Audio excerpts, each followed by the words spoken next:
ये मेरे ननियाल से, मेरे बच्चों के ननियाल से नहीं, ये मेरे ननियाल से जो सौगातें आई हैं, मैं अभी उनका तारुफ करवाने लगी। सबसे पहले तो चावलों की बोरी है जी, इतने ज़बरदस्त चावल हैं, लंबे लंबे। मैं कह रही मैं तो एक एक दाना दिल कर रहा पकड़ पकड़ के देखो, इतने माशाल्लाह प्यारे चावल हैं ना। उसके बाद ये जो बोरी सत्तुओं की आ गई है ना, ये तो माशाल्लाह घर के अपने यानी खेतों के।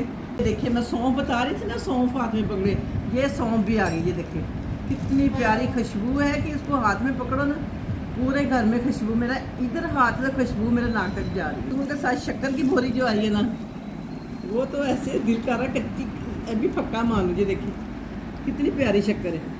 के लिए एक दलिए की बोरी भी आई है, ये दलिया भी घर की गंदम का बना हुआ है। ये देखिए, और सबको खाना नसीब करे, दुआओं में याद रखना।